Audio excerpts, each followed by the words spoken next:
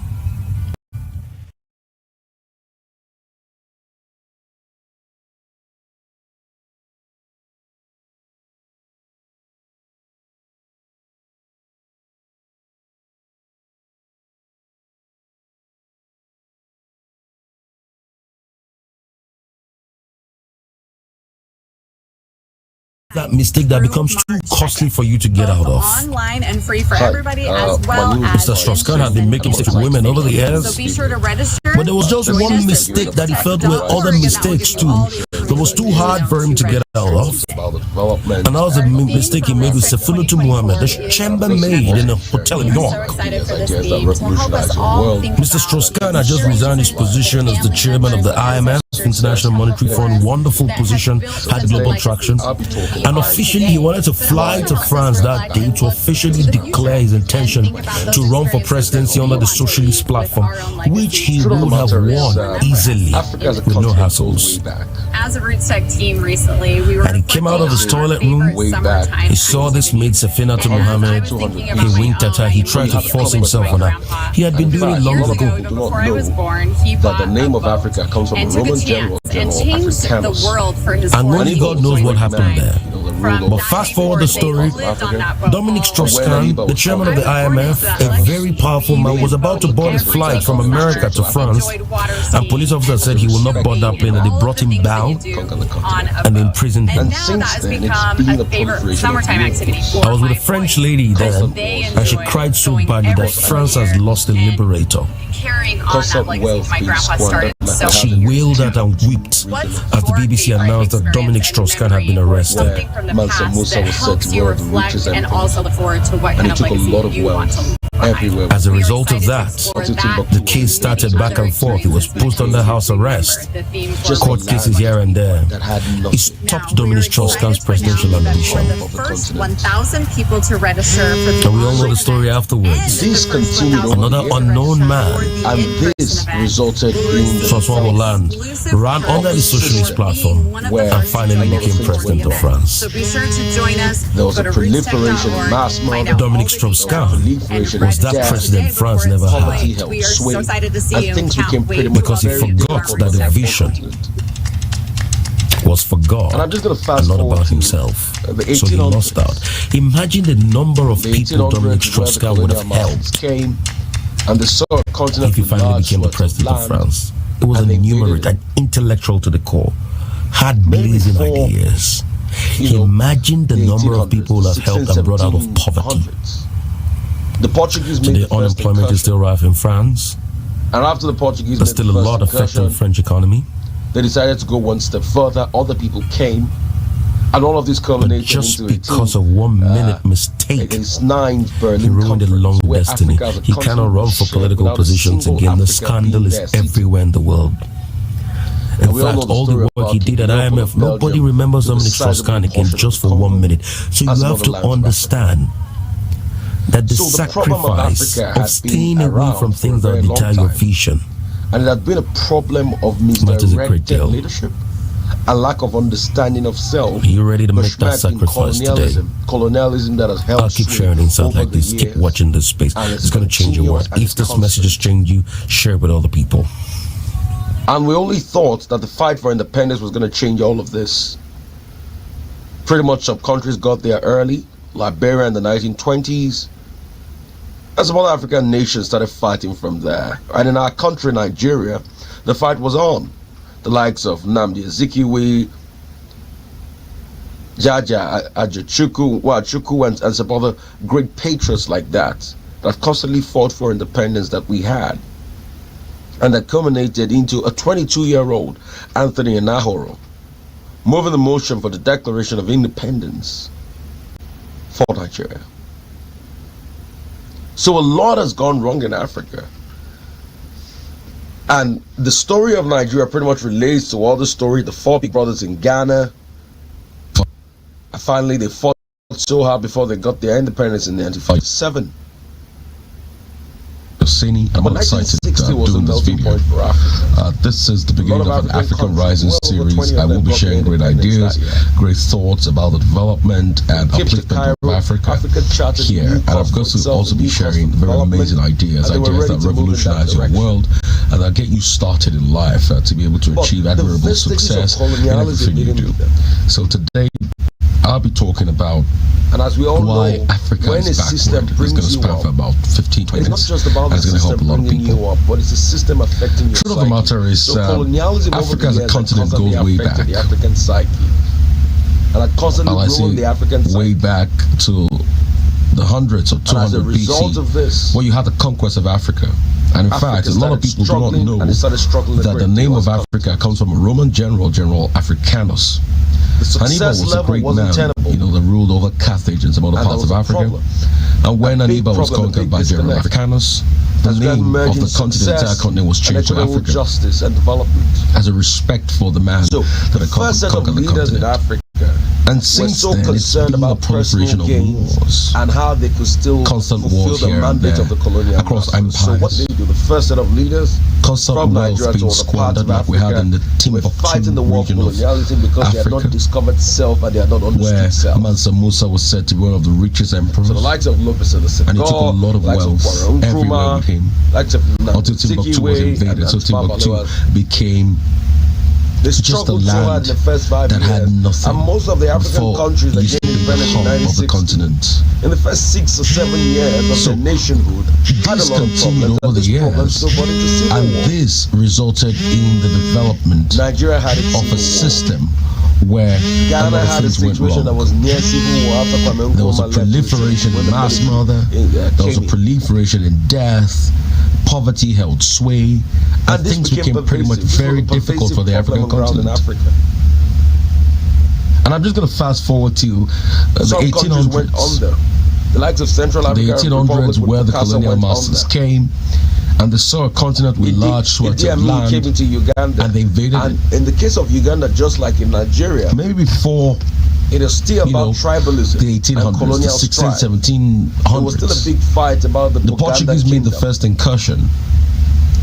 And after the Portuguese made the first incursion, and other they parts decided of to go Uganda. one step further. Other people came, and So all in of this fact, the king culminated of into Buganda was the greatest leader in the land its at first. 9th Berlin Conference, where Africa as a continent was shared without a And single in Africa government, being it was there just only seated. right to put their And we own all know the people story in of there. how King So that's Leopold why of Belgium one took a Milton sizable Obote from portion of another the Congo clan came, and some other lands of and he was the Africa. leader of Uganda. There was So strife, the problem and of king Africa Buganda had fought been so hard to push him around out. for a very And long in pushing time. him out, they brought And in it had been Idi a Amin. problem of misdirected leadership and lack And of Uganda understanding went of into self, chaos. besmirked in colonialism that We has all know held what sway Idi Amin did. over the Killed a lot of years, people, and it's continuous and it's constant. cannibalistic, and most importantly set the And we economy only of thought Uganda that the back. fight for independence was going to change all of this. That even as at 1997, the Pretty much some present countries president got of there Uganda, early. Yoweri Museveni, Liberia in the had to go to an 1920s. investors forum in And some other England African nations and was started begging fighting all the from there. Asians And in our that country, left Uganda in Nigeria, the 70s to the please fight was come back on. because the economy The of likes of Uganda hasn't Nnamdi recovered. Azikiwe,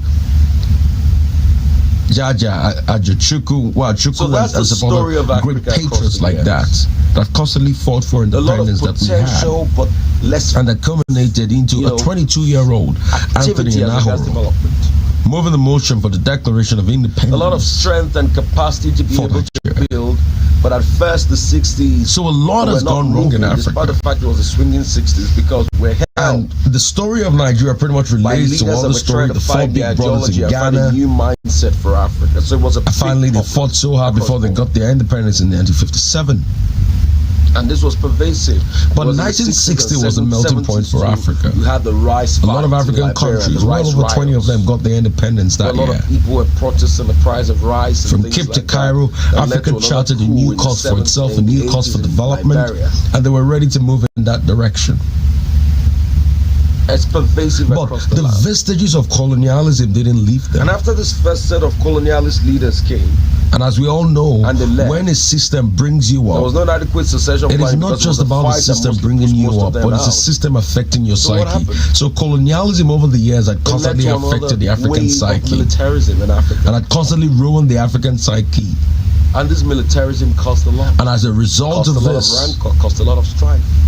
Africa started struggling, and they started struggling a great deal as a Military leaders continent. didn't understand what The governance was all success about. level wasn't tenable, and there was a problem. All of this left A big Africa problem, in a big precarious disconnect. situation.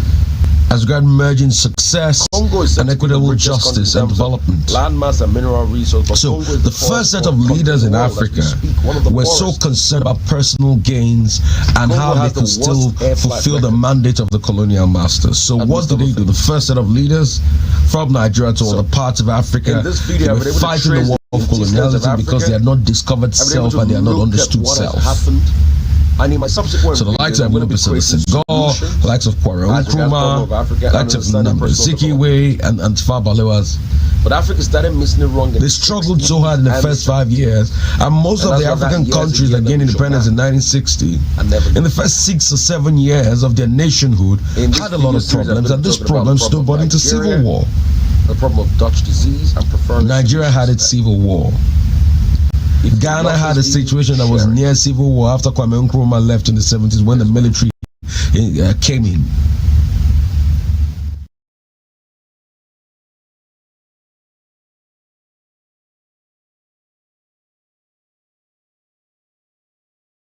Countries went under. The likes of Central African Republic with Bokassa went under. Idi Amin came into Uganda, and in the case of Uganda, just like in Nigeria, it is still about tribalism and colonial strife. It was still a big fight about the Buganda kingdom. And Bachelor of Laws from the University of Nairobi.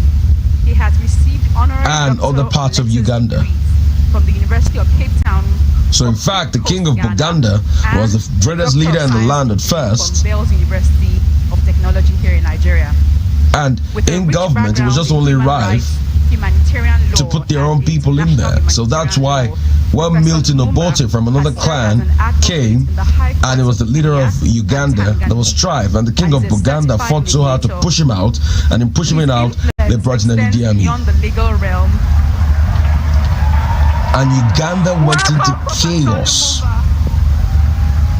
We all know what Idi Amin did, killed a lot of people, was cannibalistic, and most importantly set the economy of Uganda back. Thank you. You may resume your that even as at 1997, the present president of Uganda, Yoweri Museveni, had to go to an investors forum in England and was begging all the Asians that left Uganda in the 70s to please come back because the economy of Uganda hasn't recovered. So that's the story of Africa across the years. My name is David Makanjola. A lot of potential, but less, activity as regards development. A lot of strength and capacity to be able to build, but at first the 60s we were not moving, despite the fact it was the swinging 60s, because we're held by leaders that were trying to find the ideology and find a new mindset for Africa. So it was a big problem across board. And this was pervasive. It was in the 60s and 70s too.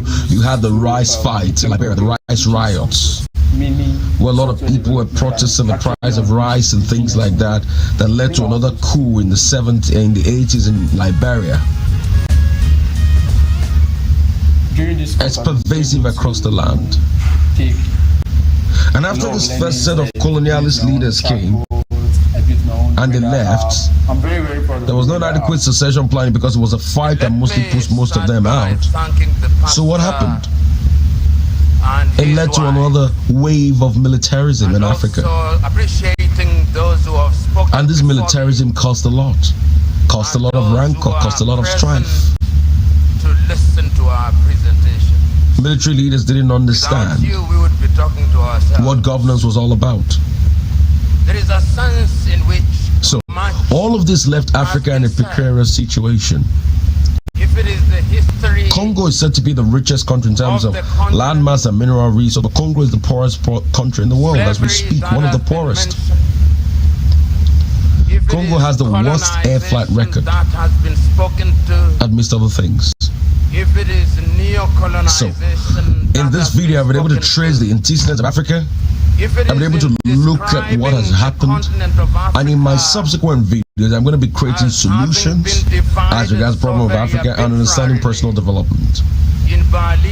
But Africa started missing it wrong in the 60s and 70s, and that's why that year is a year that we should mark and we have and never been leave. told so very correctly In this video series, I'm going to be talking about the problem of Nigeria, the problem of Dutch disease, and preferring solutions to them.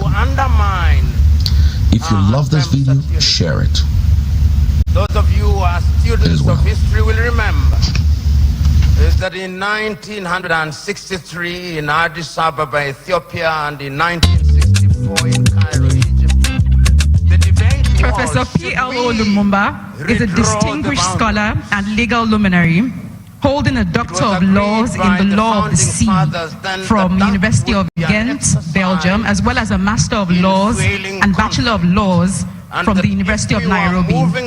He has received Honorary Doctor of Letters degrees from the University of Cape Coast, Ghana, and a Doctor of Science degree from Bells University of Technology here in Nigeria. With a rich background in human rights, humanitarian law, and international humanitarian law, Professor Lumumba has served as an advocate in the High Courts of Kenya and Tanganyika, and is a certified mediator. His influence extends beyond the legal realm. Welcome, Professor Lumumba. Thank you. Thank you very much. With the gods, he has been told very useful things, and the gods are right. Thank you. You may resume your seats. That they have made. I'm a great opponent of lengthy introductions. The gods are right in saying that we have suffered. Let me start by thanking the pastor and his wife, and also appreciating those who have spoken before me, and those who are present to listen to our presentation. It has also been said that without you, we would be talking to ourselves. We have not realized there is a sense in which much has been said. And that could very well be the history and my brother of the continent so very well told us that it all slavery that has been mentioned that you make. And if it is colonization that has been spoken to, if it is neo-colonization that has been spoken to, if it is in describing the continent of Africa as having been divided so very arbitrarily in Berlin in 1884 and 1885, that has been spoken to. And we have been told so very correctly how that continues to bedevil the continent of Africa and to undermine our attempts at unity. Those of you who are students of history will remember that in 1963 in Addis Ababa, Ethiopia, and in 1964 in Cairo, Egypt, the debate was, should we redraw the boundaries? The gods whom your ancestors worshipped. It was agreed by the founding fathers then that that would be an exercise in fueling conflict, and that if we were moving towards unity, then redrawing boundaries was unnecessary. The OAU was of course founded in 1963, a weak organization which, as it were, introduced the concept of inviolability of boundaries and placed emphasis on sovereignty. We have been told that that could very well be the reason why Africa's growth has been stunted. Nigeria, 63 years only. There are those, and there's them who has told us so very effectively that upon consultation with the gods, he has been told very useful things, and the gods are right in the revelation that they have made. The gods are right in saying that we have suffered in many ways and continue to do so, and that therefore the post-independence African country or countries are bedeviled by many things. That could be a reason. It has also been said that part of the reason why we have not realized our potential is because we make the wrong choices. And that could very well be true. And my brother who spoke about choices so very well told us that it all rests on the choices that you make.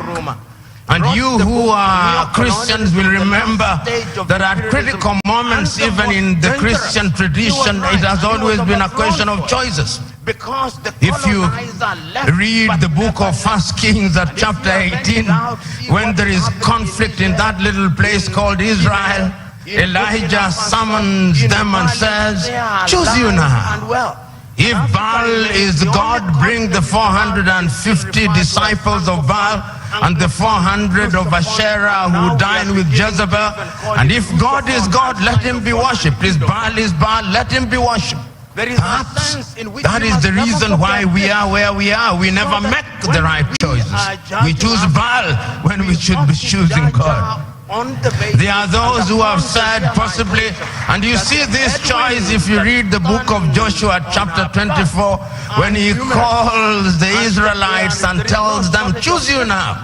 Do you want to worship the gods whom your ancestors worshipped before they crossed the river, or the gods of the Amorites in whose land you dwell? As for me and my house, we shall serve the Lord. Perhaps we are not serving the gods, and that the gods are angry. And in the anger, they continue to visit pain upon us. So there is a sense in which all and many things have been talked about. But Africa sometimes judges ourselves very harshly, and with a jaundiced sense of history. The post-colonial African state, the oldest post-colonial African state is Ghana, 66 years only. Nigeria, 63 years only.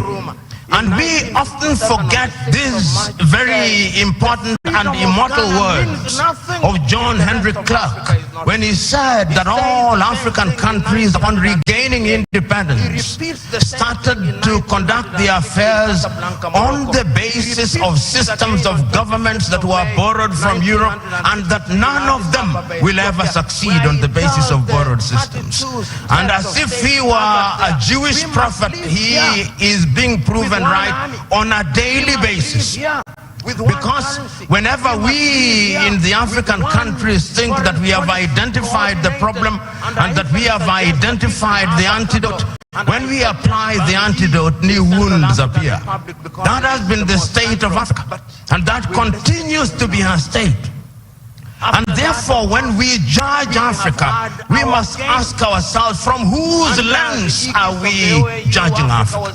When in 1965, the Osagyefo Kwame Nkrumah wrote the book Neo-Colonialism, the Last Stage of Imperialism, and the most dangerous, he was right, and he was overthrown for it, because the colonizer left but never left.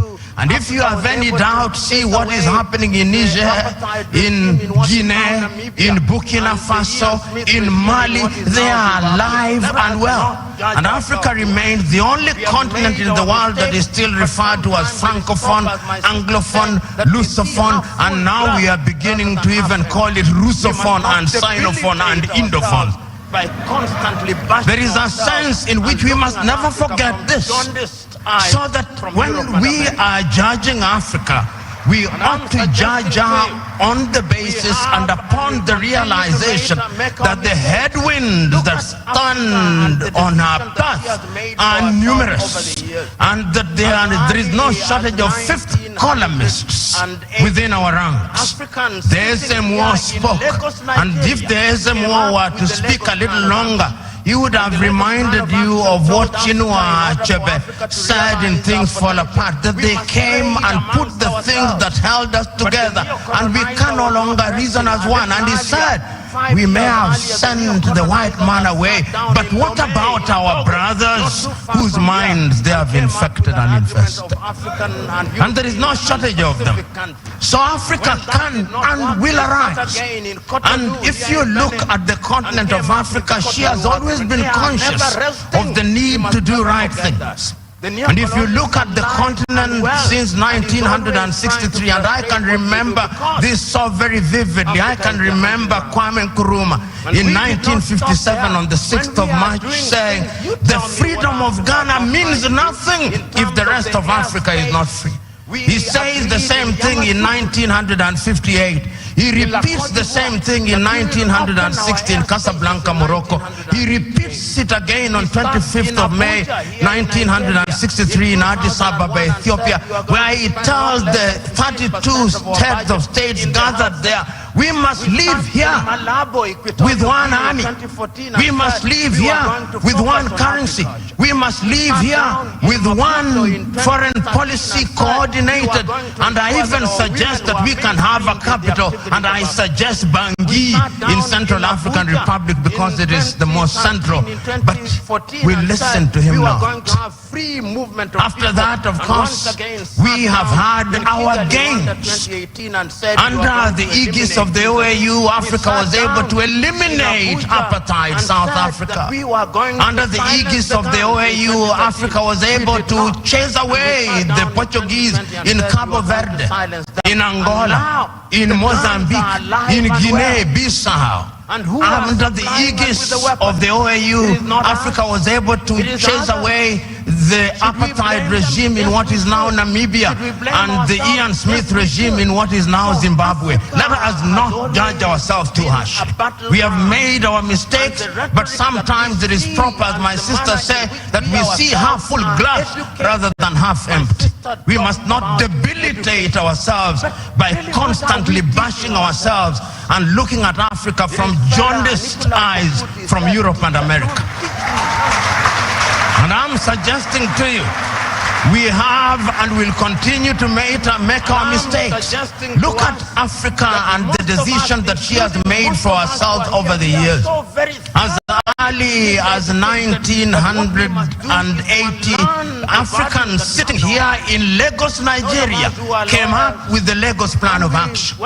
And the Lagos Plan of Action told Africa, in order for Africa to realize our potential, we must trade amongst ourselves. But the neo-colonizer was not resting. A little earlier, 5 years earlier, the neo-colonizers had sat down in Lomé in Togo, not too far from here, and came up with an agreement of African and European and Pacific countries. And when that did not work, they sat again in Cotonou here in Benin and came up with the Cotonou agreement. They are never resting. We must never forget that. The neo-colonialist is alive and well and is always trying to frustrate what we do because Africa is their hunting ground. And we did not stop there. When we are doing things, you tell me what Africa has not tried to do.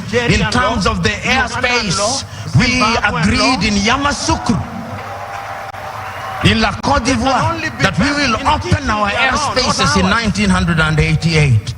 We sat in Abuja here in Nigeria in 2001 and said we were going to spend not less than 15% of our budget in the health sector. We sat in Malabo, Equatorial Guinea in 2014 and said we were going to focus on agriculture. We sat down in Maputo in 2013 and said we were going to ensure that our women were mainstreamed in the activities of Africa. We sat down in Abuja in 2013, in 2014 and said we were going to have free movement of people, and once again sat down in Kigali, Rwanda 2018 and said we were going to eliminate visas. We sat down in Abuja and said that we were going to silence the guns in 2013. We did not. And we sat down in 2020 and said we were going to silence them. And now the guns are alive and well. And who are supplying us with the weapons? It is not us. It is others. Should we blame them? Yes, we should. Should we blame ourselves? Yes, we should. So Africa has always been a battleground, and the rhetoric that we see and the manner in which we ourselves are educated. My sister talked about education, but really, what are we teaching ourselves? It is fella Nicola Pokuti said, "Teacher, don't teach me nonsense."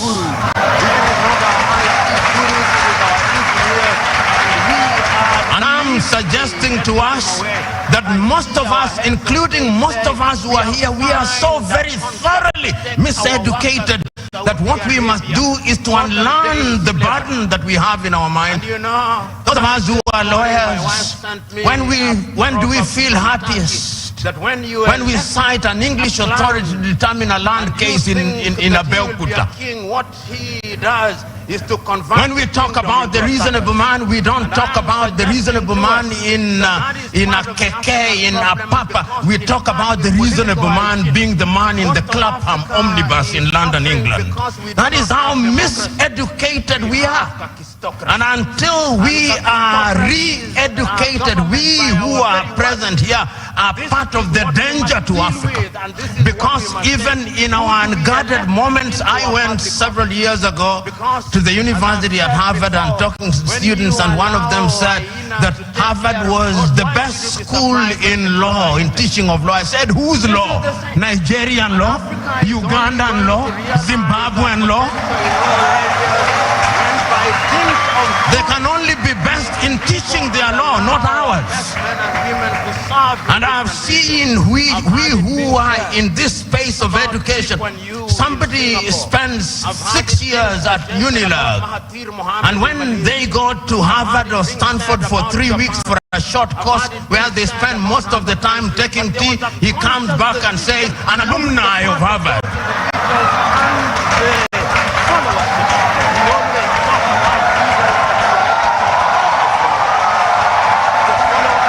The time is now. The time is now to begin re-educating ourselves. The time is now to exercise the ghost of low self-esteem. You know, Africa has many things. We have talked about our mineral resources. We've talked about our arable land. We have talked about many things, but from where I sit, the greatest African resource is the human resource. It cannot be done. You know, Africa has been so wronged by other civilization. We were the enablers of the first industrial revolution. When our ancestors were taken to work in the farms in Europe, we enabled that revolution. Right now, we are enabling the fourth industrial revolution and the fifth industrial revolution. That is why they have talent visas, because they are taking our talent. If it is not nurses, it is our IT gurus. If it is not our IT gurus, it is our engineers. And we are gleefully letting them away. I see our heads of state saying, we have signed a contract to take our workers to Saudi Arabia. Modern day slavery. And you know, just this morning my wife sent me a proverb from Turkey that when you elect a clown and you think that he will be a king, what he does is to convert the kingdom into a circus. And I am suggesting to us that that is part of the African problem, because it starts with political hygiene. Most of Africa is suffering because we do not have democracies. We have kakistocracies. And kakistocracies are governments by our very worst. This is what we must deal with, and this is what we must say. Who do we elect into our public offices? Because, as I've said before, when you allow hyenas to take care of goats, why should you be surprised when the goats are eaten? This is the same. And Africa is only going to realize our potential in all areas when, by dint of choice, we enable and allow our best men and women to serve in different areas. I've heard it being said about Lee Kuan Yew in Singapore. I've heard it being suggested about Mahathir Mohamad in Malaysia. I've heard it being said about Japan. I've heard it being said about other countries. But there was a conscious decision on the part of those individuals and the followership. We always talk about leaders, but we never talk about the followers. Why do we feel the followers so must alone? also style up. Reality, Africans on average are some for some reason attracted to thieves. Africans are for some reason attracted to men and women who cannot serve her. and when they are not served, then they complain. When Africans are told, choose you now whom we shall release, Jesus of Nazareth or Barabbas, they say release Barabbas. And when Barabbas behaves like Barabbas, they say, why are you not behaving like Christ? It cannot be done. And this is what we must do. And I am submitting to us that it can be done and it should be done. I know a number of African countries, and I travel this continent sufficiently to know that there are African countries that are doing well. They are trying. There is no nation without trials and tribulation. We are fond of talking about the United States of America as an exemplar of that which is good and bad. When they said in 1776 that they held certain truth to be self-evident, that all men were born equal, that they were endowed by their Creator with certain unalienable right, that among those who are life, liberty, and the pursuit of happiness, were blacks included? No, they were not. Did they not fight a civil war? Yes, they did. Are they not frustrating people until 1963? Did George Floyd, was he not killed only recently? There is not a single nation without trials and tribulation. And we must therefore remind ourselves that we have the wherewithal to catapult Africa into a different orbit. And Nyerere of Tanzania once said, we must also define what development means. And he said, development does not mean necessarily the building of skyscrapers. There is nothing wrong with that. But let the Americans go to the moon, we are going to provide water to our villages. We must define what development means. And once we define what development means and we define ourselves, then Africa shall realize our potential. In 1996, Thabo Mbeki talked about an African. Who is an African? Who are you? Define yourself first. The Chinese define themselves. The Indonesians define themselves. The Koreans define themselves. We must define ourselves and begin to believe in our institutions. You know, and I see it in this part of the world. When we want to look at our economy, we say, what does Moody's say? And Moody's is very moody when they come to Africa. We are leaving Moody's. Can the Department of Economics at Unilag not do that? I'm not a Jewish prophet nor related. Can't they? But I can confirm McKinsey will not fulfill an American outfit. They are the ones who come here and tell us how our economy is behaving.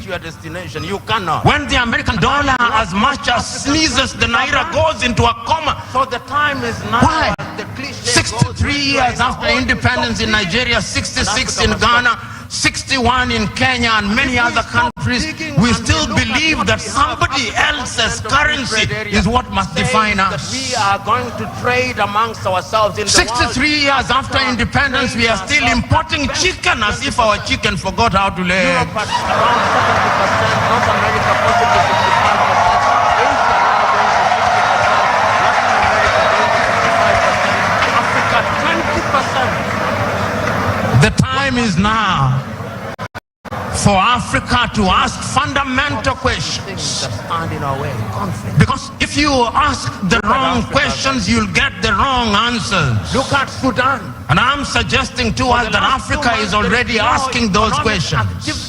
You know, in the year 2013, even if you want to, African heads of states and government sat in Addis Ababa, Ethiopia. That was during the chairmanship of South Africa's Nkosazana and Dlamini Zuma.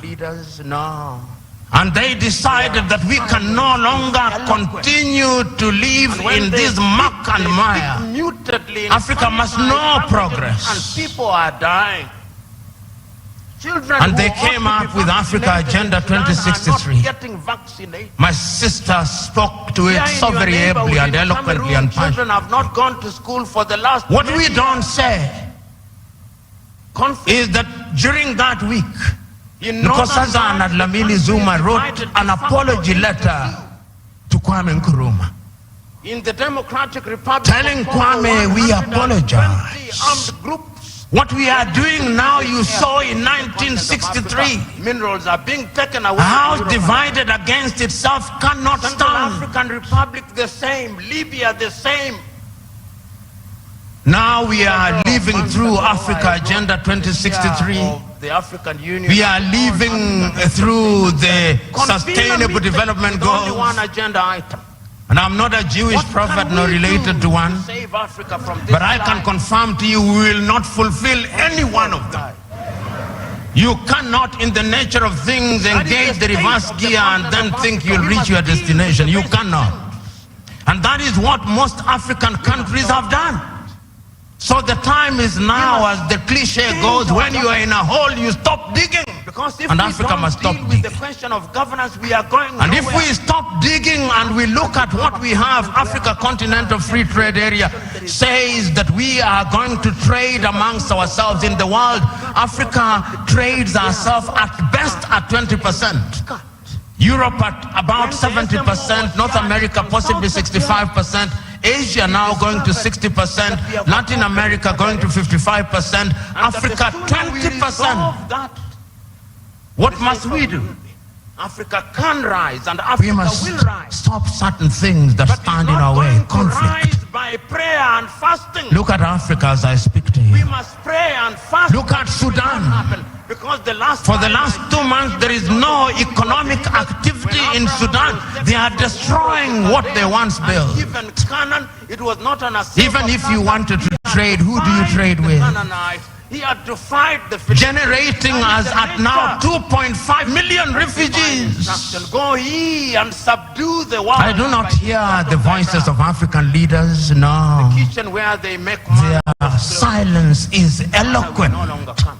And when they speak mutedly in sanitized languages, and people are dying. Begin to rethink.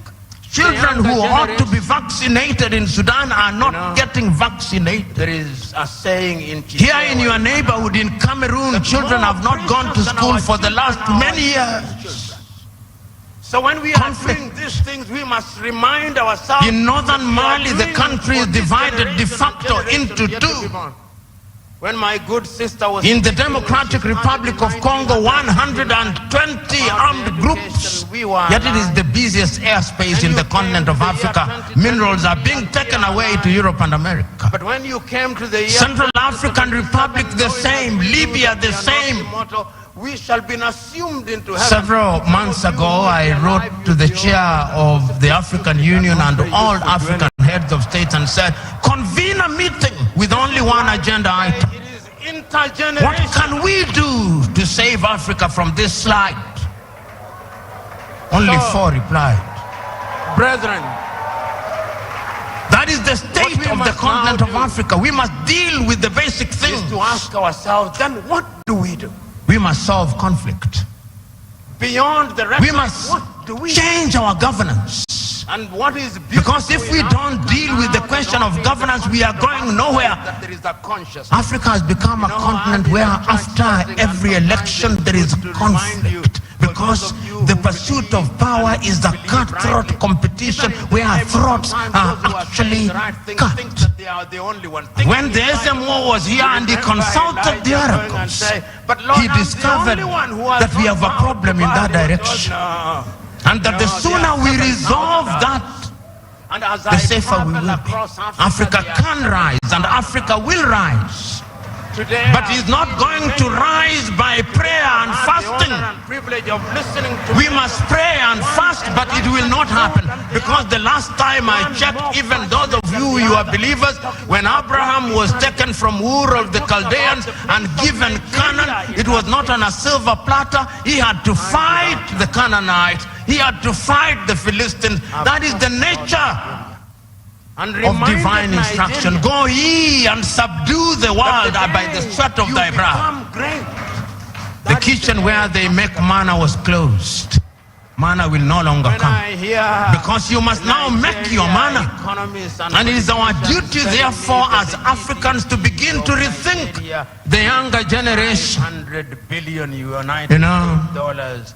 There is a saying in Chichewa in Malawi that more precious than our children are our children's children.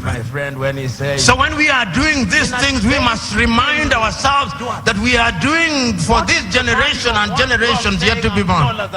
When my good sister was speaking, she started in 1969 about the education. We were alive. Then you came to the year 2023 and we are alive. But when you came to the year 2077, knowing as we do that we are not immortal, we shall be assumed into heaven. Some of you who will be alive, you will be old and possibly stupid and not very useful to anybody. This is why we say it is intergenerational. So, brethren, what we must now do is to ask ourselves, then what do we do?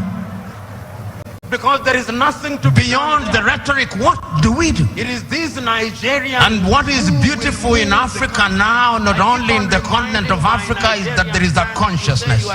You know, I'm in a church setting, and sometimes it is good to remind you, for those of you who believe and believe rightly, even in the Bible, sometimes those who are saying the right things think that they are the only ones, thinking in silo.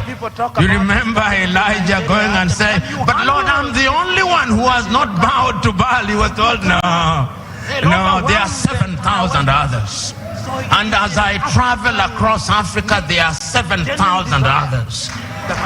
Today I've seen many of them.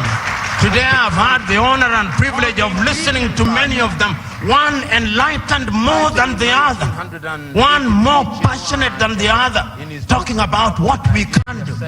And talking about the place of Nigeria in that space. And I also want time without number. It is also a problem of followership.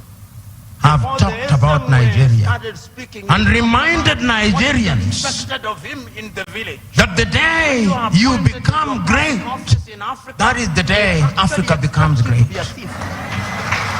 When I hear Nigeria economists and politicians telling me that the GDP of Nigeria is 500 billion United States dollars and that therefore it is the biggest economy in the world, I am reminded of the words of Yoweri Kaguta Museveni, my friend, when he says, in a debate between dwarfs, what is the value of one dwarf saying I'm taller than the other dwarfs? When I look at Africa and I look at Nigeria, you are still a dwarf.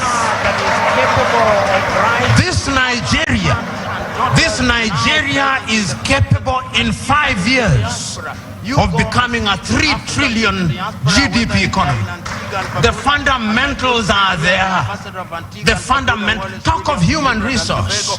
And I think it is my sister, you go to anywhere in the world, tell me, engineering, artificial intelligence, but we must make the circumstances right. So we must improve our politics. The saying goes, if you go to any part of the world and you do not find a Nigerian, run away from there. Because there is nothing to be done there. It is these Nigerians who will move the country. I keep on reminding my Nigerian friends, you say you are 220 million, no you are not. I suspect you are 300 million.